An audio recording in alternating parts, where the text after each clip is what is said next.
gudoomiyuhu markuu arkay dhacdadii xanuunka badneed ee ka dhacday Gaalkacyo 14 Juun 2019 isla markaana dhageystay doodii uu golaha shacabka ka yeeshay dhacdadaas kalfadhigii shanaad kulankiisii 18aad wuxuu magacaabay guddi ka kooban 13 xildhibaan 16 Juun 2019 si waafaqsan qodobka 33aad farqadiisa shanaad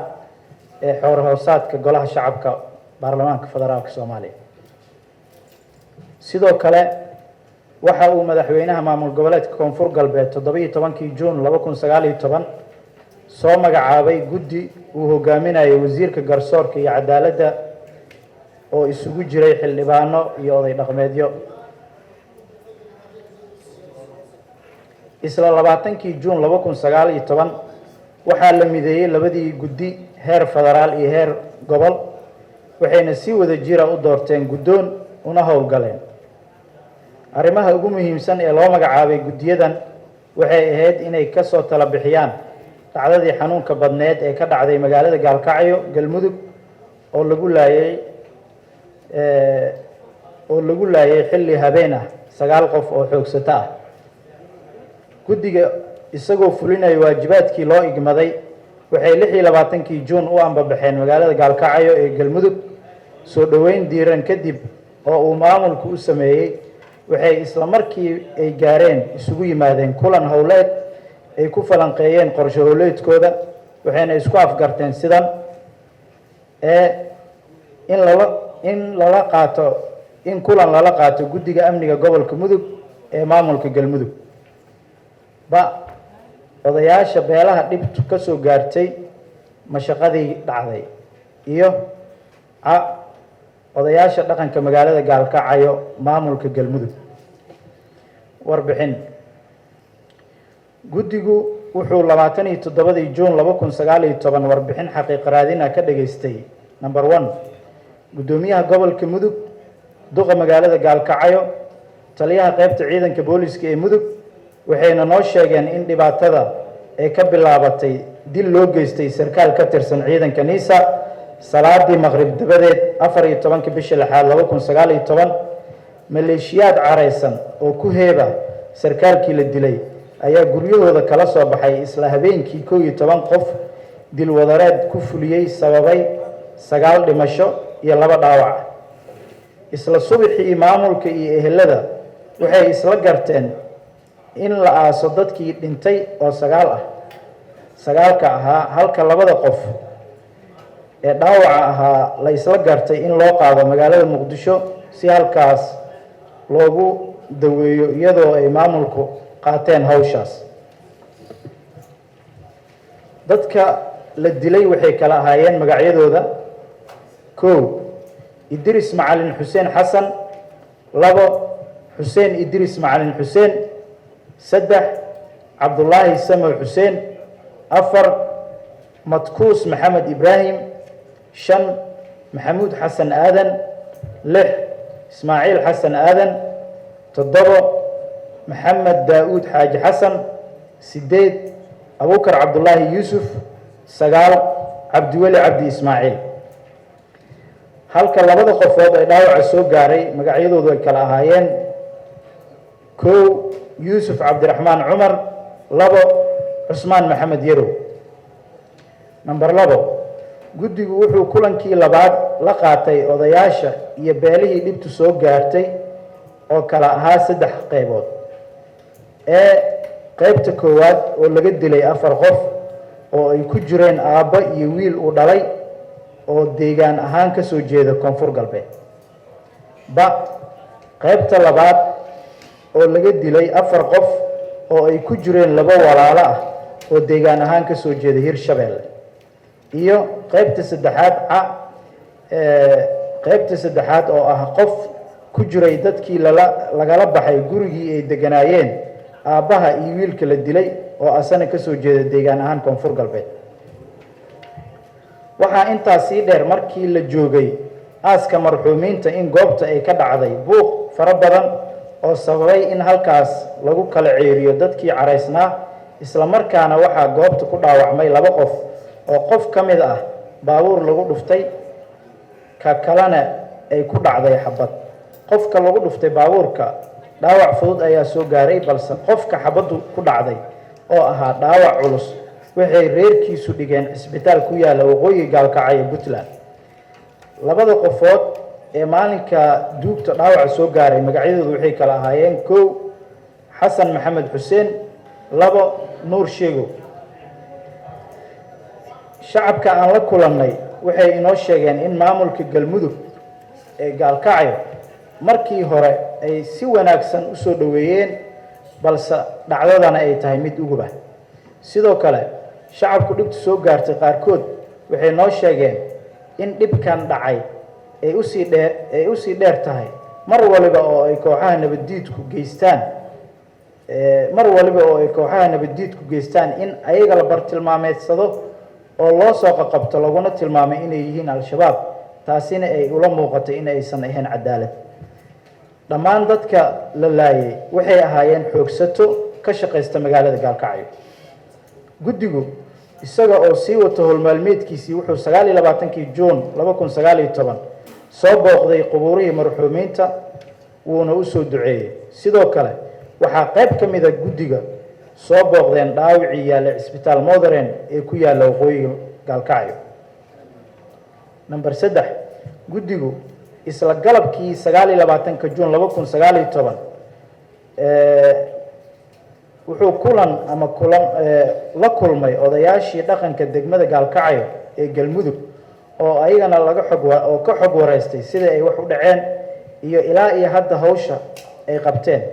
Odayaasha dhaqanka waxay raaligelin ka bixiyeen qaabkii ay wax u dhaceen, ayagoo ka xun dhacdadii foosha xumeed oo ay geysteen dad wax magarad ah. Sidoo kalena waxay noo sheegeen in maalintii ay dhibtu dhacday ilaa maanta ay ku raad joogaan sidii loo qaban lahaa dambiilayaashii falka foosh xun u geystay dadka aan waxba galabsan. Odayaashu waxay ballan qaadeen inay diyaar u yihiin in wax allaale iyo wixii lagu xalinayo dhibka dhacay. Sidoo kale odayaasha dhaqanka degmada Gaalkacyo waxay guddigu ka codsadeen maadaama aysan ku filneen qabashada dambiilayaasha in dowladda federaalka gacan ka siiso sidii loo soo qaban lahaa dambiilayaasha. Sidoo kalena waxay odayaasha codsadeen in fursad loo siiyo inay is arkaan oo ay ka wada fariistaan odayadii beelaha ay dhibtu soo gaartay, kadibna ay nagu soo celiyaan wixii ay isla garteen. Guddigu isagoo tixgelinaya codsiga kaga yimid shacabka ku nool gobolka Mudug ee deegaan ahaan ka soo jeeda Koonfur Galbeed iyo Hirshabeelle kuna saabsan cabashooyinka ay ka tirsanayeen maamulka Mudug ee Puntland, wuxuu guddigu 30 Juun 2019 xarunta madaxtooyada magaalada Gaalkacyo ee Puntland kula kulmay gudoomiyaha gobolka Mudug, taliyaha qaybta booliska, oday dhaqameedyada magaalada Gaalkacyo iyo odayaasha iyo shacabka ku nool Mudug ee deegaan ahaan ka soo jeeda Koonfur Galbeed iyo Hirshabeelle. Kadib waraysi iyo warbixin uu guddigu ka dhageystay mas'uuliyiinta iyo odayaasha dhaqanka ee goobta ka hadlay, waxay isla garteen sidii loo xallin lahaa cabashooyinka ay soo gudbiyeen shacabka deegaan ahaan ka soo jeeda Koonfur Galbeed iyo Hirshabeelle, isla markaana ay u wada kulmi lahaayeen odayaasha dhaqanka magaalada Gaalkacyo iyo odayaasha deegaan ahaan ka soo jeeda Koonfur Galbeed iyo Hirshabeelle si xal waara looga gaaro cabashooyinkii ay tabayeen shacabkaas. waxaa qayb ka mid ah guddiga howl shaqo ugu ambabaxay deegaanada Puntland, halkaas oo ay u kurgalayeen qaabka ay ugu dhaqan yihiin deegaanadaas dadyowga ka soo jeeda maamulada Koonfur Galbeed iyo Hirshabeelle. Gabagabo 1, guddigu wuxuu tacsi tiiraanyada u dirayaa qoysaskii iyo eheladii ay ka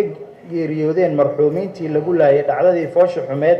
ee ka dhacday Gaalkacyo 14 Juun 2019 iyo sarkaalkii Neysa oo ay dileen kooxaha nabaddiidka. Number 2, guddigu wuxuu bogaadinayaa heshiiskii ay beeluhu ka gaareen xalinta dhacdadii xanuunka badneed ee ka dhacday Gaalkacyo 14 bishii 6 2019. Number 3, guddigu wuxuu dhageystay cabashooyinkii ay soo gudbiyeen shacabka ka soo jeeda deegaanada Koonfur Galbeed iyo Hirshabeelle ee ku nool dowlad goboleedka Galmudug cabashooyinkaas oo ahaa in marka kooxaha nabaddiidka ee al-shabaab dhibaato ka geystaan deegaanada galmudug loo soo qabqabto shacabka ka soo jeeda deegaanada koonfur galbeed iyo hirshabeelle laguna eedeeyo si gaar ah falka ay argagixisadu geysteen guddigana waxa uu u soo jeediyey maamulka in laga joojiyo beegsiga iyadoo la ogsoon yahay in argagixisadu aysan lahayn heeb gaar ah. 4 guddiga isagoo ka duulaya cabashooyinka kor ku xusan waxay isla garteen maamulka in dhammaan shacabka ka soo jeeda deegaanada koonfur galbeed iyo hirshabeelle ay amniga guud iyo nabadgelyada kala shaqeeyaan maamulka gobolka midka degmada iyo dhammaan hay-adaha amniga. shacabka ka soo jeeda deegaanada koonfur galbeed iyo hirshabeelle laga joojiyey eedeynta gaarka ah ee lagu eedeynayo falka argagixisadu geysato maadaama ay ka mid yihiin shacab si nabadgelyo ah ugu nool deegaanka. dhammaan shacabka ku nool deegaanada dowlad goboleedka galmudug in si isku mid ah uga wada shaqeeyaan wada noolaanshaha iyo nabadgelyada ayadoo aan cid gaara wax loogu dhimayn. in shacabka deegaanada galmudug ku nool ee ka soo jeeda maamulada koonfur galbeed iyo hirshabeelle ay samaystaan guddiyo si gaar ah ugala shaqeeya maamulka nabadgelyada deegaanka. ugu dambeyn guddigu wuxuu u mahadcelinayaa senator xasan cawaale qaybdiid xildhibaanada galmudug maamulada gobolka mudug kan magaalada gaalkacyo taliska ciidanka booliska ee labada maamul iyo oday dhaqameedyada sida wanaagsan ee wada shaqeynta lahayd garab uga siiyeen guddiga xallinta dhacdadii 14 Juun 2019. xubnaha golaha shacabka oo ka tirsanaa guddiga waxay kala ahaayeen 1 xildhibaan cali axmed jaamac jangeli gudoomiyaha guddiga, xildhibaan Khalid Macow Cabdulqaadir gudoomiye ku-xigeenka, xildhibaan Maxamed Aadan Macalin Xoghaye, xildhibaan Axmed Macalin Fiqi xubin, xildhibaan cali Sheekh Maxamed Nuur xubin, xildhibaan daahir maxamuud muuse xubin, xildhibaan maxamed cabdulla faarax geysay xubin, xildhibaan maxamed cumar ciimoy xubin, xildhibaan maxamed nuuraani bakar xubin, xildhibaan maxamed xuseen isaaq afraale xubin, xildhibaan sandheere maxamed iftiin xubin, xildhibaan warsame maxamed xasan xubin, xildhibaan xaniifa maxamed ibraahim xubin. sidoo kale xubnihii guddiga maamulka koonfur galbeed oo madaxweynaha soo magacaabay oo shaqada nala qabtay oo hogaaminaya wasiirka garsoorka iyo cadaaladda waxay kala ahaayeen 1 maxamed xasan xuseen wasiirka garsoorka iyo cadaaladda, 2 cabdulaahi aadan maxamed balaad xildhibaan koonfur galbeed, 3 cusmaan macalin cabdi xildhibaan koonfur galbeed, 4 cabdulaahi nuur maxamed xildhibaan koonfur galbeed, 5 maxamed yacquub malaaq koonfur galbeed, 6 ugaas nuur sheegow malaaq koonfur galbeed. sidoo kale waxaa nala socday howlwadeennada guddiga oo golaha ka tirsan golaha shacabka oo kale ah